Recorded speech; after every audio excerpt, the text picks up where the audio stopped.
नमस्कार किसान साथियों। आज हम बात करेंगे कि जो हम 17 पोषक तत्व अपने फसलों में देते हैं वो किस तरीके से कार्य करते हैं और इसके साथ में कौन कौन से ऐसे 17 पोषक तत्व हैं जो हम फर्टिलाइजर के रूप में या खाद या स्प्रे के रूप में या हम वर्मी कंपोस्ट या गोबर की खाद के साथ में कैसे मिला करके हम मिक्स करके देते हैं और इनके क्या कार्य होते हैं।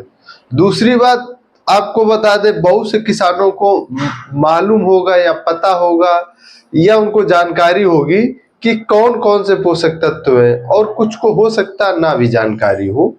तो आज हम बोर्ड पर अपने जो कि हम लिख रखें ताकि शॉर्ट वीडियो बने, ज्यादा समय का भी अभाव रहता है ताकि आपका मैं ज्यादा समय भी नहीं लेना चाहूंगा।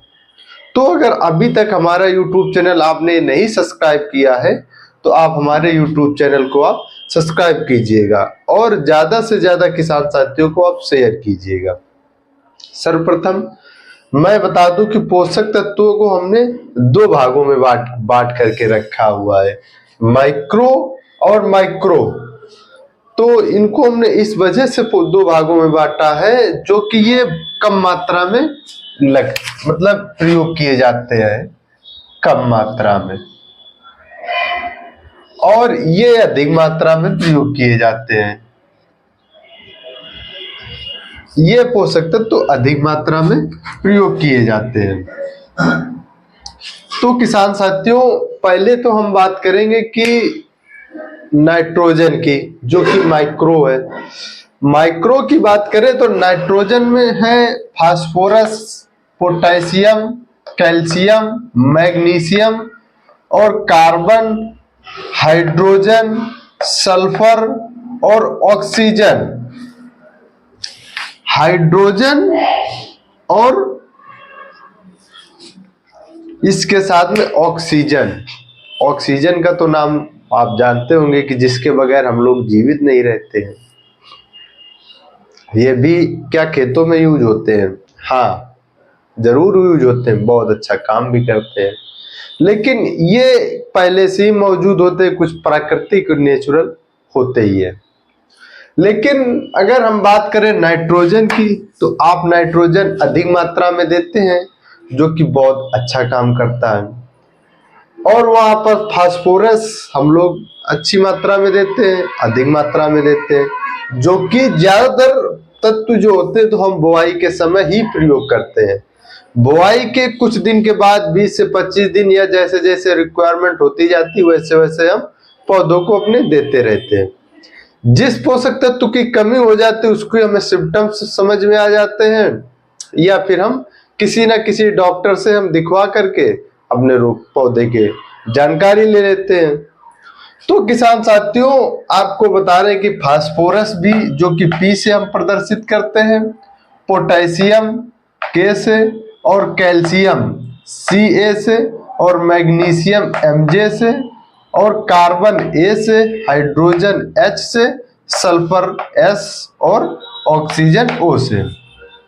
इनमें से जितने आपने 9 पोषक तत्व देखे होंगे वो पोषक तत्व आप अधिक मात्रा में प्रयोग करते होंगे।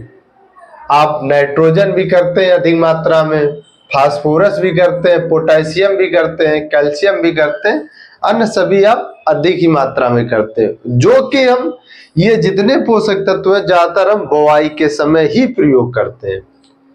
और हम ये आपसे जरूर कहेंगे कि ये जितने नाइट्रोजन को छोड़ करके सभी पोषक तत्व बुआई के समय देने की कोशिश कीजिएगा। क्यों? क्योंकि ये पोषक तत्व स्थिर रहते हैं, ज्यादा दूरी तय नहीं कर पाते, 2-3 सेंटीमीटर की दूरी तय करते हैं, इसके बाद वो वहीं के वहीं स्थिर रह जाते हैं, या तो जमीन के अंदर चले जाते हैं यानी मिट्टी के अंदर जा नहीं पाते, वाष्पीकरण हो जाता है, इनका वाष्प उत्सर्जन हो जाता है। और नाइट्रोजन एक ऐसा तत्व होता है कि जो तुरंत रिजल्ट के साथ साथ में बहुत ज्यादा दूरी तय कर लेता है। तो इन पोषक तत्वों को आप ज्यादा से ज्यादा बुआई के समय देने की कोशिश कीजिएगा। आपको भी आज के बाद पता चल गया होगा कि कौन कौन से हमारे 17 पोषक तत्व होते हैं। आपने सिर्फ सुना होगा, इसके अलावा आपने अभी तक नहीं सुना होगा। अगर सुना है तो चैनल को सब्सक्राइब कर दीजिए, अगर नहीं सुना है तब भी चैनल को आप सब्सक्राइब कर दीजिए। अब बात करते हैं इन तत्वों की, जो कि 8 पोषक तत्व हैं। 8 पोषक तत्व हैं।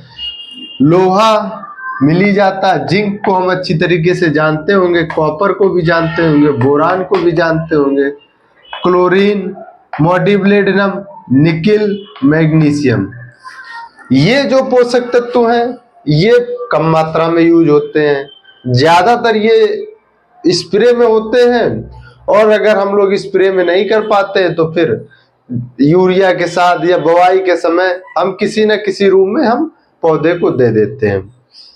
जब ये सारे पोषक तत्व पौधे के पास रहते हैं तो पौधा स्वस्थ रहता है, हष्ट पुष्ट रहता है। कुछ एक आध पोषक तत्व ऐसे होते हैं जो प्राकृतिक और ऑलरेडी हमारे खेतों में पड़े होते हैं, जो कि अवशेषों से प्राप्त हो जाते हैं, जो प्राकृतिक, जैसे हम लोग धान की हार्वेस्टिंग करते हैं और उनके अवशेष रह जाते हैं, या कोई अन्य फसल होती है उसके अवशेष रह जाते हैं, उन्हीं फसलों से हम अपने ज्यादातर पौधों को हम प्राप्त करवा देते हैं। तो किसान साथियों, आपको ये जानकारी कैसी लगी आप जरूर हमें कमेंट बॉक्स के माध्यम से बताइएगा, और ज्यादा से ज्यादा किसान साथियों को शेयर कीजिएगा, क्योंकि आज के बाद अब सुने भी नहीं है, अब देखे भी है कि कौन कौन से पोषक तत्व हमारे 17 जो हैं जो पौधे को आवश्यकता पड़ते हैं, वो आप खुद देख लिए है। जैसे कि अगर हम देखे जाए तो मैक्रो में लोहा है, जिंक है, कॉपर है, बोरान है, क्लोरीन है, मोलिब्डेनम है, निकिल है और मैग्नीशियम है, और रासायनिक तरीके से जो प्रदर्शित किए जाते हैं वो भी हमने शो करवा रखा है।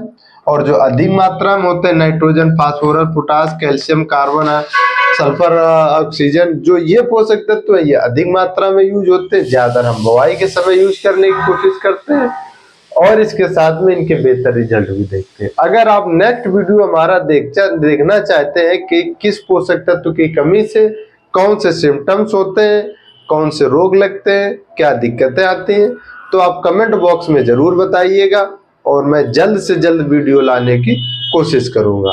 धन्यवाद।